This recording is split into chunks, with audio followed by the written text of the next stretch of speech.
Assalamualaikum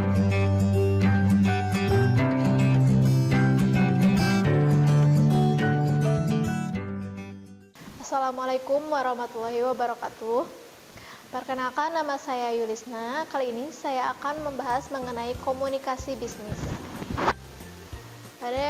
Pada bagian yang pertama mengenai pengantar ilmu komunikasi.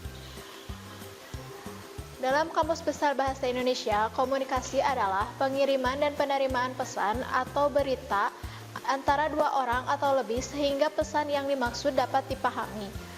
Komunikasi adalah suatu proses penyampaian pesan dari satu pihak kepada pihak lain melalui saluran tertentu ataupun tidak sehingga menimbulkan pengertian bersama untuk mencapai tujuan tertentu.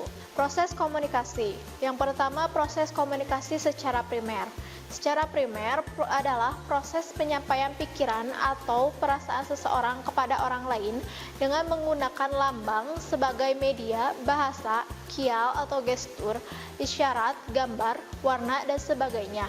Dalam proses komunikasi, media yang paling banyak digunakan adalah bahasa, karena mampu menerjemahkan pikiran seseorang kepada orang lain dalam bentuk ide, informasi, atau opini.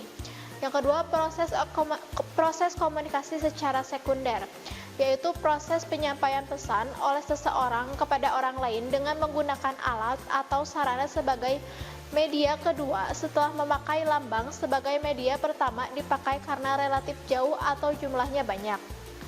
Sarana itu berupa surat, telepon, fax, koran, majalah, radio, TV, dan sebagainya. Selanjutnya, unsur-unsur komunikasi. Yang pertama, komunikator. Komunikator merupakan unsur komunikasi yang bertindak sebagai penyampai pesan. Yang kedua, pesan. Pesan yaitu informasi yang disampaikan oleh komunikator kepada komunikan.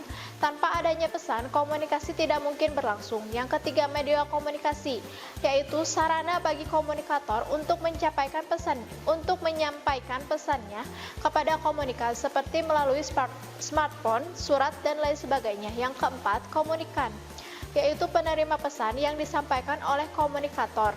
Yang kelima, feedback atau umpan balik adalah reaksi atau balasan dari komunikan kepada komunikator sebagai komunikasi dapat berlangsung dua arah. Selanjutnya, lingkup ilmu komunikasi. Ada beberapa lingkup ilmu komunikasi yang menjadi sasaran utama, yaitu ada komunikasi sosial, komunikasi bisnis, komunikasi organisasi, komunikasi tradisional, komunikasi pembangunan, komunikasi antar budaya, komunikasi internasional, dan komunikasi politik. Bisa dikatakan bahwa ruang lingkup ilmu komunikasi mencakup pada bidang tersebut. Semua bidang tersebut membutuhkan komunikasi yang baik agar dapat menarik perhatian seluruh orang.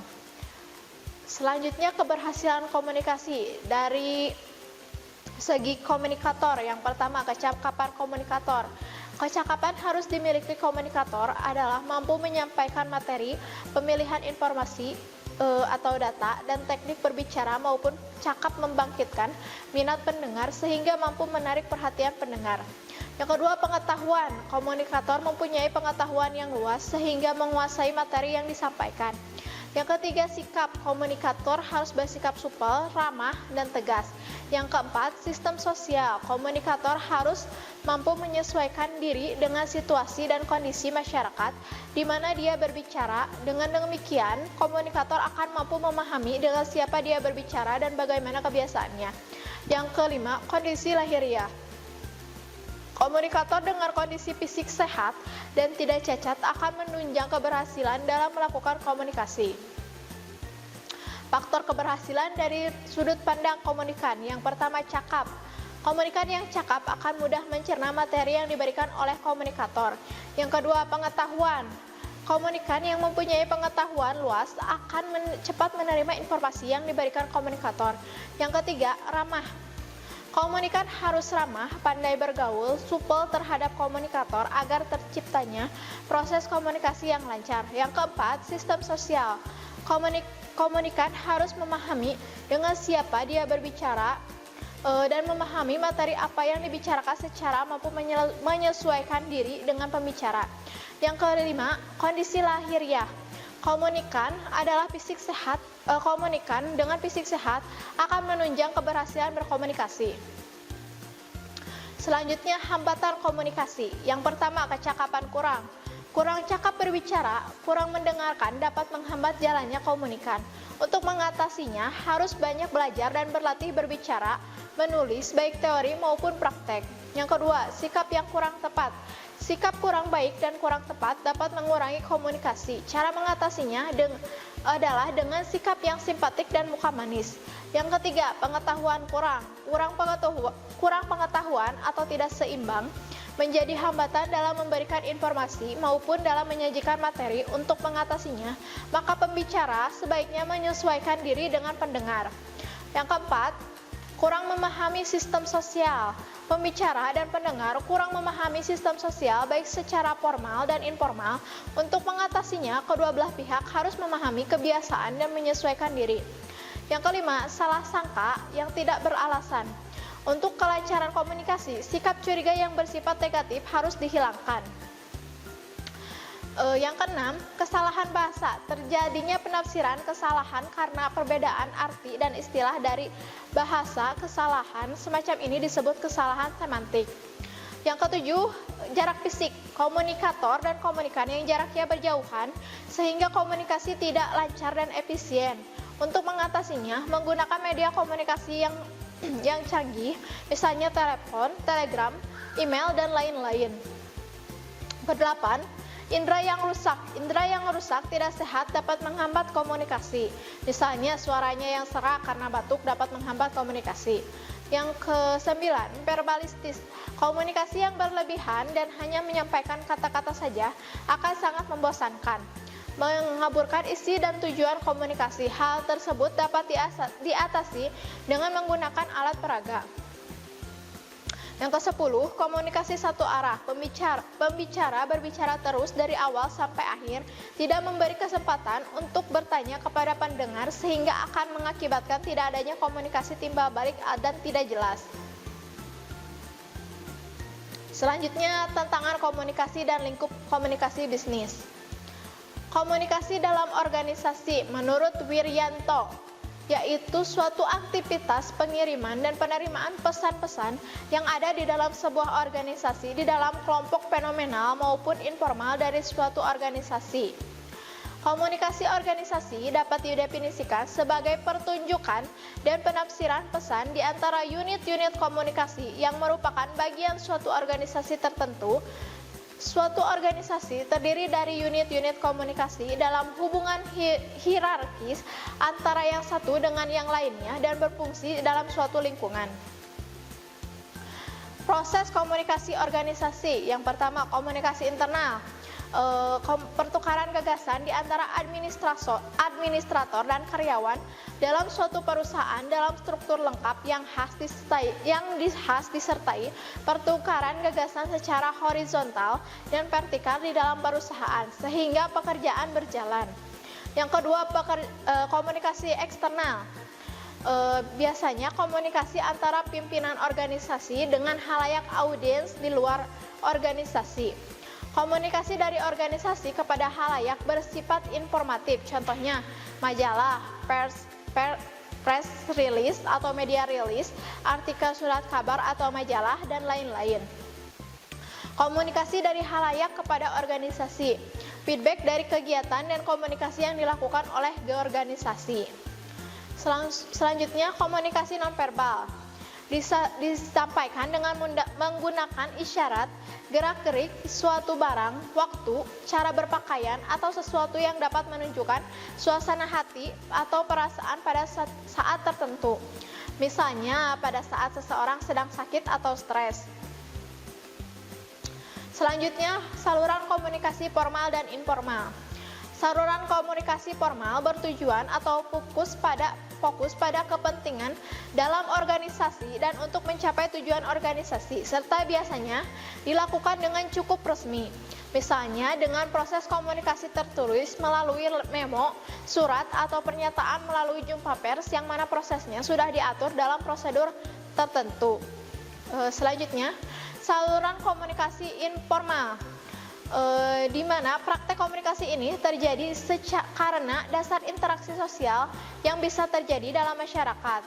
Jika dalam saluran informasi Saluran komunikasi formal orientasinya adalah kepada organisasi. Saluran informasi ini lebih berorientasi kepada hubungan antar pribadi. Karenanya, hal-hal yang dibahas pun bukan yang terkait kepada pekerjaan secara formal maupun lebih kepada hal yang bersifat pribadi sebagai individu dalam organisasi. Selanjutnya, hambatan komunikasi. Yang pertama, hambatan teknis. Terjadi akibat adanya pengaruh kondisi lingkungan teknis yang terbentuk pada ketidaklancaran pengiriman dan penerimaan pesan. Dalam hal ini, hambatan teknis mencakup berbagai aspek teknis dalam sebuah perusahaan atau lingkungan bisnis. Misalnya pada aspek teknologi seperti terbatasnya fasilitas komunikasi atau fasilitas komunikasi yang kurang memadai. Yang kedua, hambatan semantik. Gangguan semantik merupakan hambatan yang terjadi dalam proses penyampaian pesan, baik secara pengertian ataupun ide secara kreatif. Semantik dapat diartikan sebagai studi atau pengertian yang disampaikan menggunakan bahasa. Dalam hal ini menjadi sangat penting mengingat jika pesan yang disampaikan tidak jelas, akan tetap menjadi tidak jelas meskipun media yang digunakan sudah baik. Yang ketiga, hambatan manusiawi merupakan hambatan yang timbul pada diri individu yang terlibat dalam komunikasi. Terjadi karena adanya faktor emosi dan prasangka pribadi, persepsi, kecakapan atau ketidakcakapan, kemampuan atau ketidakmampuan alat-alat panca indera seseorang dan lain-lain. Selanjutnya, tahapan mendengar dan cara menjadi pendengar efektif. Yang pertama, menerima. Anda memulai mendengarkan pesan secara fisik dan mengakui bahwa Anda memang mendengarkan. Yang kedua, menafsirkan, memberikan arti terhadap suara yang dapat Anda lakukan menurut nilai-nilai, kepercayaan, ide, harapan, kebutuhan, dan sejarah pribadi Anda. Yang ketiga, mengingat. Ingatan yang baik sangat berguna agar pesan yang diterima sesuai dengan yang disampaikan sehingga tidak menimbulkan ambigu atau kerancuan. Yang keempat, mengevaluasi. Dengan diterimanya pesan dari pembicara, langkah Anda berikutnya adalah mengevaluasi pesan tersebut dengan menerapkan keterampilan berpikir kritis. Pisahkanlah fakta dan opini dan evaluasi kualitas bukti tersebut. Yang kelima, merespon. Tahap ini terdiri dari dua macam, yaitu respon yang diberikan pada saat komunikator menyampaikan pesan dan respon yang diberikan setelah pembicara menyampaikan keseluruhan pesan.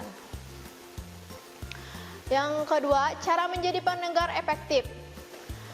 Perhatikan dengan baik siapa yang berbicara tersebut, mulai dari gerakannya, kontak mata, nada suaranya, ekspresi wajahnya. Perhatian tersebut akan dapat membantu pemahaman terhadap apa yang dimaksudkan tersebut. Yang kedua, berikan feedback seperti apakah mereka sudah mengerti atau belum, apakah ada pertanyaan atau pernyataan setuju atau tidak setuju terhadap apa yang telah disampaikan tersebut. Yang ketiga, mendengarkan membutuhkan waktu, oleh karena proses komunikasi yang dilakukan secara tatap muka sebagaimana seorang pengirim dan penerima pesan secara simultan. Yang keempat, menggunakan pengetahuan Anda tentang orang yang berbicara tersebut untuk dapat menarik manfaat positif bagi Anda. Selanjutnya, komunikasi penyeliaan atau supervisory communication. Jenis komunikasi penyeliaan. Yang pertama, komunikasi ke bawah, yaitu penyampaian informasi dari atasan kepada bawahan sesuai dengan struktural di organisasi. Contohnya dalam penyampaian instruksi, pengarahan, pengontrolan kepada anak buah, baik secara tertulis maupun secara lisan, dapat disesuaikan dengan konteks serta kontennya. Yang kedua, komunikasi ke atas. Biasanya penyampaian informasi dari bawahan kepada atasan, biasanya seperti memberikan usulan, ide, keluhan, pengaduan, laporan. Apa yang disampaikan oleh anak buah bisa menjadi sebuah informasi yang penting guna pengambilan kita sebagai atasan. Selanjutnya, komunikasi horizontal, yaitu komunikasi yang melibatkan antara individu atau kelompok pada level yang sama. Contohnya, arah komunikasi ini adalah diskusi antar staf antar staf akuntan, diskusi antar manajer, diskusi direktur dengan kolega. Konteks dari komunikasi ini bersifat koordinasi sehingga satu dengan yang lain sehingga memberikan informasi. Selanjutnya, komunikasi informal, yaitu komunikasi yang terjadi di antara anggota organisasi berdasarkan kehendak pribadi tanpa memperhatikan posisi atau kedudukan mereka dalam organisasi. Informasi dalam komunikasi informal biasanya timbul melalui rantai kerumunan di mana seorang memberikan informasi dan diteruskan kepada seseorang hingga informasi tersebut tersebar ke berbagai kalangan. Selanjutnya, teknologi baru dalam tingkat komunikasi tradisional. Teknologi baru saat ini terus mengalami pembaharuan dan akan berkembang dengan cepat secara berkelanjutan. Hal ini berdampak pada segala bentuk aspek di kehidupan manusia. Salah satunya di bidang komunikasi seperti telepon. Alat ini bukanlah barang yang mewah lagi, bahkan hampir setiap individu memilikinya dan telah merubah komunikasi tradisional yang sering dilakukan masyarakat. Penerapan dari teknologi baru dalam tingkat komunikasi tradisional bisa dilihat di sini. Pada tingkat antarpersonal, bentuk tradisionalnya tatap muka, surat, terus telepon. Penerapan teknologinya telepon, hubungan kelompok, pribadi, surat elektronik, voicegram.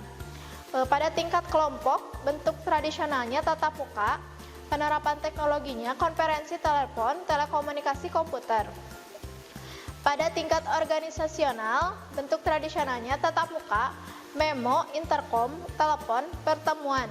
Penerapan teknologinya konferensi telepon, surat elektronik, manajemen dengan bantuan komputer, sistem informasi, faksimili. Pada tingkat publik, bentuk tradisionalnya surat kabar, majalah, buku, televisi, radio, dan film. Penerapan teknologinya melalui video tape, video disk, TV kabel, TV satelit langsung, video teks, teleteks, sistem informasi digital. Selanjutnya, teknologi komunikasi dan informasi dalam New Economy.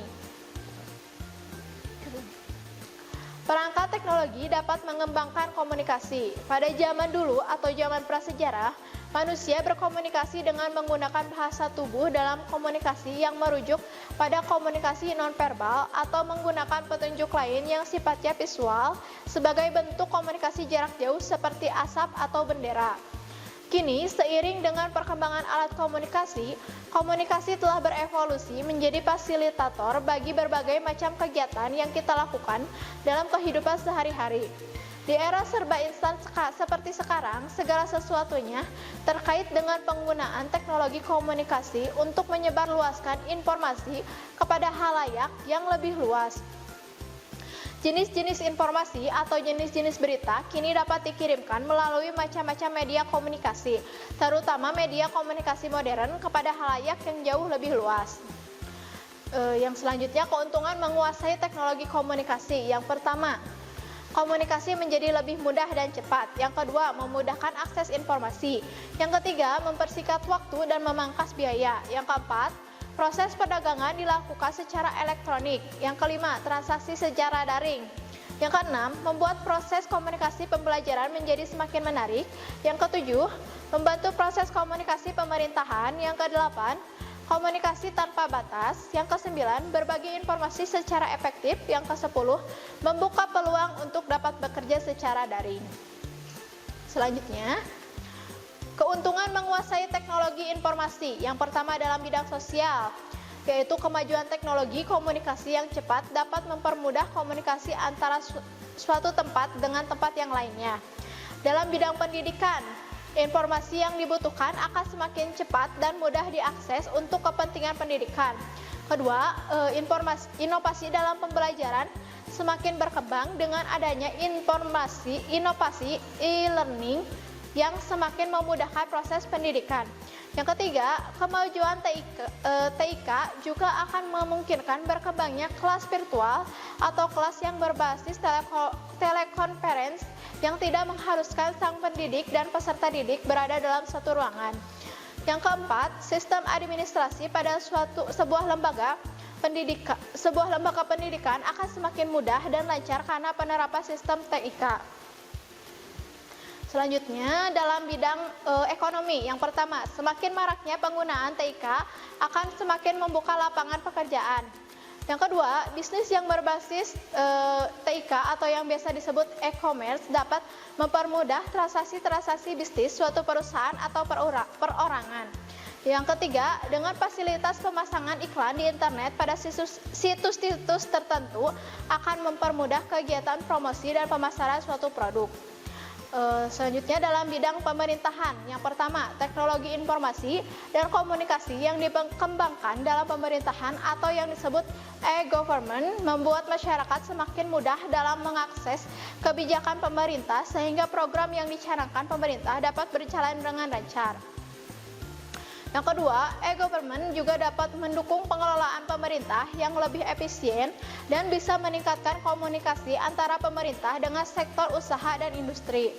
Yang ketiga, masyarakat dapat memberi masukan mengenai kebijakan-kebijakan yang dibuat oleh pemerintah sehingga dapat memperbaiki kinerja pemerintah. Selanjutnya, memimpin rapat elektronik melalui telekonferensi dan videokonferensi. Telekonferensi yaitu komunikasi langsung di antara beberapa orang yang biasanya dalam jarak jauh atau tidak dalam suatu ruangan dan dihubungkan oleh suatu sistem telekomunikasi. Telekonferensi adalah pertemuan yang dilakukan oleh dua orang atau lebih yang dilakukan melewati telepon atau koneksi jaringan. Pertemuan tersebut bisa menggunakan suara atau menggunakan audio-video yang memungkinkan peserta konferensi saling melihat dan mendengar apa yang dibicarakan sebagaimana pertemuan biasa. Dalam telekonferensi juga memungkinkan menggunakan whiteboard yang sama dan setiap peserta mempunyai kontrol terhadapnya juga berbagai aplikasi. Sistem telekomunikasi dapat mendukung telekonferensi karena menyediakan satu atau lebih dari berikut ini: audio, video, dan atau layanan data oleh satu atau lebih berarti seperti telepon, komputer, telegraf, teletip, radio, dan televisi. Di Indonesia terdapat berbagai layanan telekonferensi melalui telepon baik fixed maupun mobile yang mempunyai kemampuan untuk melayani percakapan sampai 30 pemanggil dalam satu konferensi. Jumlah peserta dapat diatur sesuai dengan keinginan penyelenggara konferensi. Sistem konferensi juga bisa dilengkapi dengan PIN atau Personal Identification Number, sehingga menjamin kerahasiaan suatu konferensi dari pemanggil yang tidak diundang. Selanjutnya, pengaruh handphone, internet, email, notebook, digital informasi mempengaruhi kecepatan proses pengambilan keputusan dan perjalanan bisnis. Perkembangan teknologi yang sangat pesat memberikan dampak positif bagi kelangsungan suatu bisnis, terutama dalam bidang komunikasi. Hal tersebut ditandai dengan adanya penggunaan berbagai teknologi canggih yang digunakan suatu perusahaan bisnis untuk mengembangkan perusahaannya dan menjaga kepercayaan relasinya.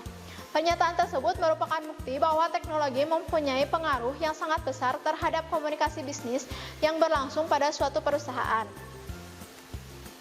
Selanjutnya, tantangan komunikasi di tengah keragaman budaya dunia. Pertama, perbedaan kultur, etnosentrisme, dan bahasa mempengaruhi komunikasi. Yang pertama, budaya atau kebudayaan berasal dari bahasa Sanskerta, yaitu budaya yang merupakan bentuk jamak dari budi yang diartikan sebagai hal-hal yang berkaitan dengan budi dan akal manusia.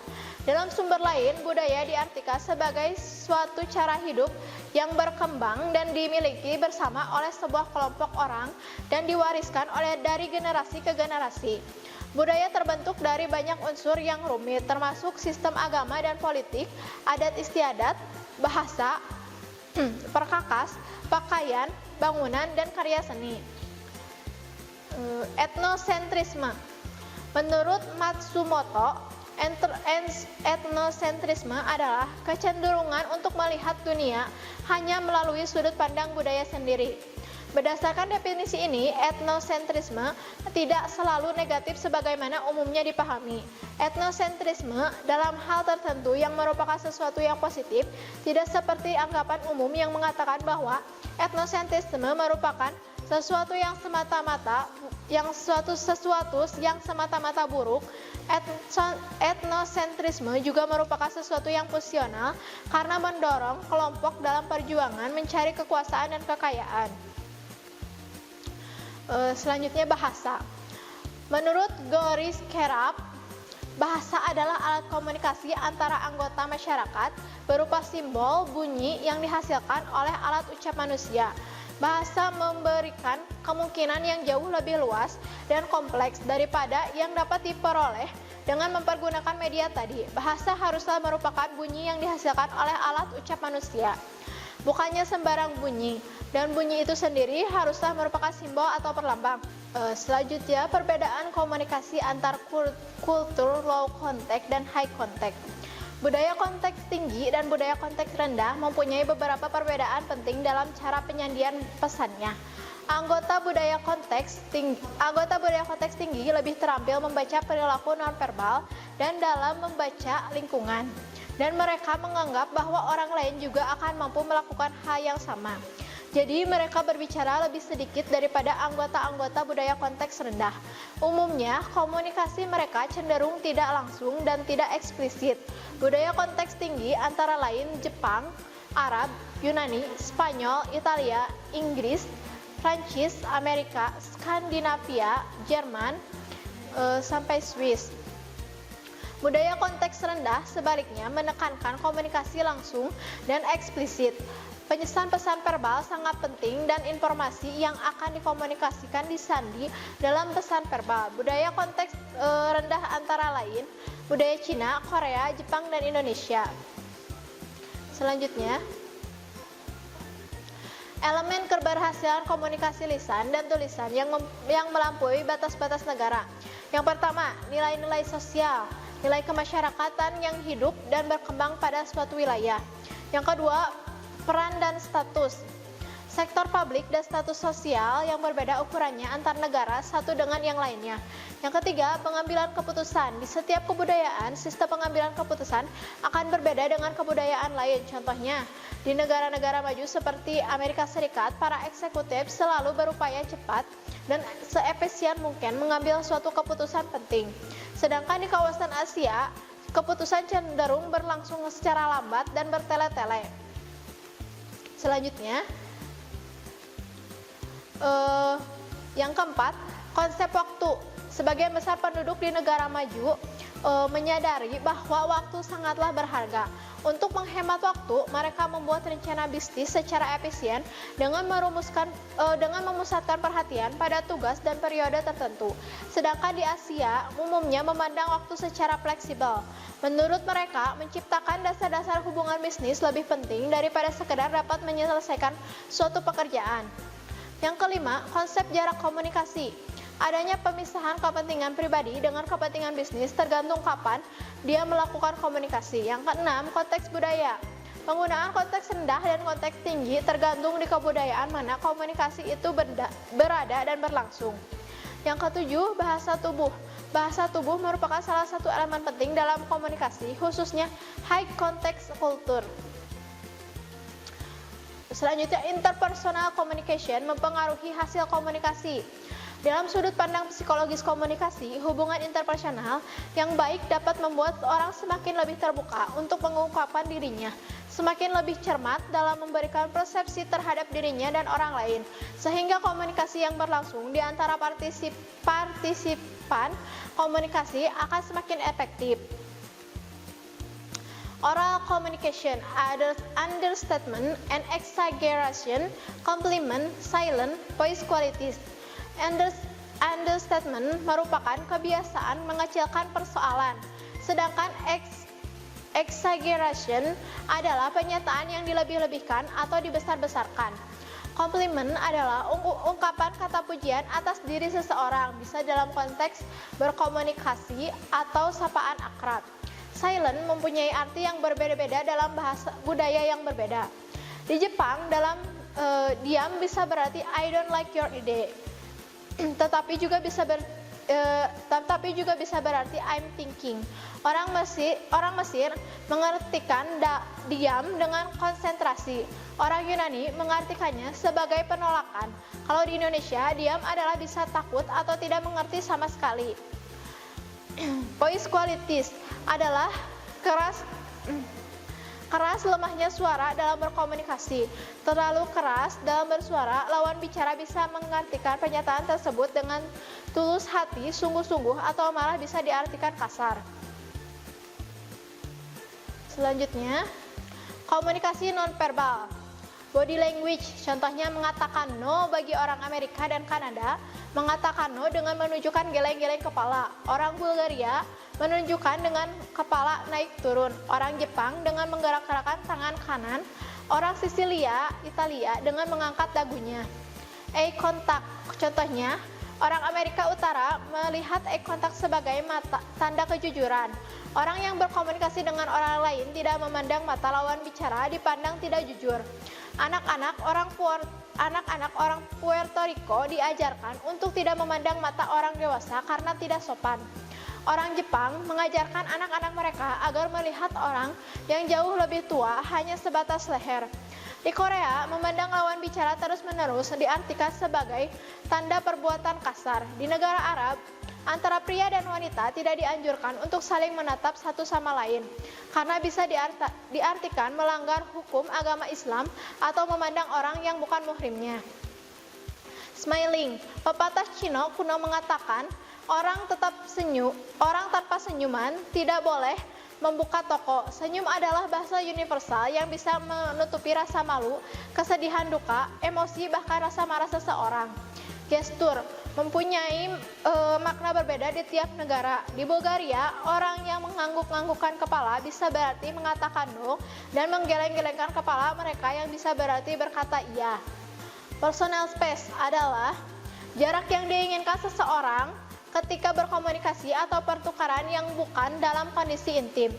Touch, hasil studi di US menunjukkan bahwa sentuhan diinterpretasikan sebagai menunjukkan kekuatan atau bisa diartikan membantu atau menolong. Orang yang jauh lebih kuat menyentuh orang yang kurang kuat. Time, masalah perbedaan waktu merupakan hal yang lumrah di belahan bumi manapun. Tetapi yang jauh lebih penting adalah adanya perbedaan sudut pandang terhadap waktu dan sikap terhadap waktu. Selanjutnya, proses penulisan. Yang pertama, planning.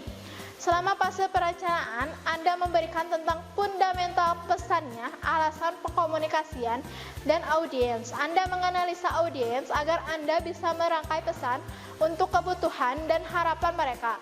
Kemudian, Anda memilih saluran komunikasinya dan medium yang bisa mengcover harapan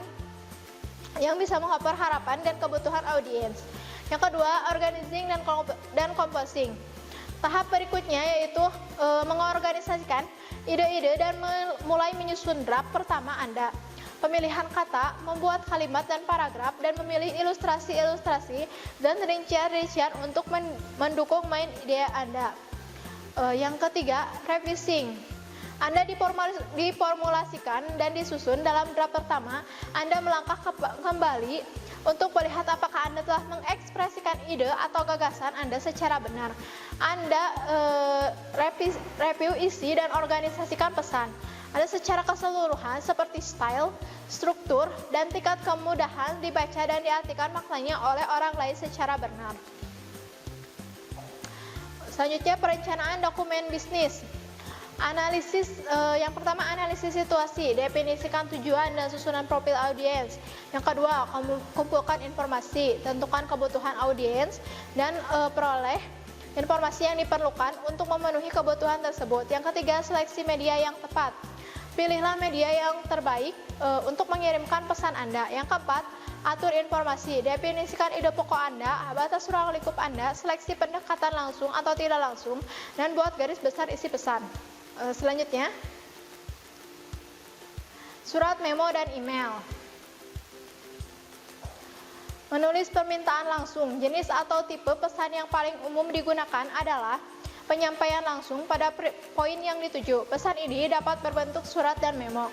Contoh dari pesan permintaan langsung ini dapat terlihat pada pembuatan surat pesanan, permintaan rutin, aduan atau klaim, dan permintaan kredit rutin. Isi dari sebuah surat direct request harus terdiri dari 3 bagian, antara lain bagian awal. Ini merupakan bagian pendahuluan atau pembukaan yang berisi tentang alasan kita dalam mengajukan atau meminta sesuatu. Selanjutnya, bagian pertengahan merupakan penjelasan rinci dari apa yang kita tuliskan pada bagian pendahuluan, berisi hal-hal yang bersifat rincian dari maksud permintaan. Yang ketiga, bagian akhir merupakan bagian penutup yang sebaiknya diisi dengan suatu permintaan, beberapa tanggapan khusus, lengkap dengan batas waktu dan ekspresi terhadap apresiasi maupun pemberian goodwill. Menulis berita baik dan pesan informatif. Berita baik atau good news pada pembuka yaitu penyataan good news, pada pertengahan isi yaitu penjelasan rinci, pada penutup mengingat kembali good news atau mencakup pemikiran penutup yang berorientasi masa depan. Good news tentang pekerjaan. Pada finansial yaitu kenaikan gaji, bonus lembur kerja, insentif, THR, kredit bunga sangat ringan, asuransi kesehatan. Pada non-finansial, promosi jabatan, tanda penghargaan, fasilitas kendaraan dan perumahan, proposal suatu proyek diterima, dan lain-lain. Good news tentang produk, contohnya pemberian, diskon, beli 1 dapat 3, kupon diskon, dan lain-lain. Pesan informatif. Menyajikan pesan informatif dan positif dapat dengan cara sebagai berikut. Yang pertama, berikan berita baik dan kesimpulan topik utamanya. Yang kedua, berikan informasi secara detail, klarifikasi, dan latar belakangnya. Yang ketiga, sajikan informasi negatif sepositif mungkin. Yang keempat, terangkan manfaat kebijakan atau prosedur untuk pembaca. Yang kelima, gunakan a goodwill ending. Gunakan a goodwill ending, positif, pribadi, dan forward looking. Selanjutnya, menulis berita buruk dan pesan negatif. Strategi pengorganisasian pesan berita buruk. Yang pertama, menciptakan audience-centered tone. Yang kedua, memilih pendekatan organisasional. Yang pertama, pendekatan langsung, pembuka, alasan, bad news, penutup. Yang kedua, pendekatan tidak langsung. Suatu pendekatan organisasional, direct approach, dapat diterapkan jika 1. Penerimaan pesan lebih menyukai pesan langsung ke poin yang dituju. Yang kedua, pesan tersebut mempunyai pengaruh kecil terhadap penerima pesan. Yang ketiga, pesan disampaikan secara empati. Selanjutnya, menulis pesan persuasif. Persuasif merupakan suatu usaha mengubah sikap, kepercayaan, atau tindakan audiens untuk mencapai suatu tujuan. Persuasif yang efektif adalah kemampuan untuk menyampaikan suatu pesan dengan cara yang membuat audiens merasa mempunyai pilihan dan membuat mereka setuju. Perencanaan pesan-pesan persuasif: yang pertama, analisis audiens. Yang kedua, pertimbangkan perbedaan budaya. Yang ketiga, memilih pendekatan organisasional. Mengembangkan pesan-pesan persuasif: yang pertama, menetapkan kredibilitas. Yang kedua, kerangka argumentasi. Kebanyakan pesan persuasif mengikuti rencana organisasional AIDA atau A. Attention, I. Interest, D. Desire, A. Action. Sekian penjelasan mengenai komunikasi bisnis pada part pertama. Mohon maaf bila ada kesalahan dalam pengucapan. Wassalamualaikum warahmatullahi wabarakatuh. Kunjungi sosial media lainnya seperti website kami di pkbmalkata.com, Facebook PKB Malkata Mananjaya, Instagram PKB Malkata Official. Dan terima kasih telah klik video ini. Jangan lupa like, comment, share, dan subscribe untuk menunjukkan dukungan kamu terhadap channel ini. Enjoy the video PKB Malkata.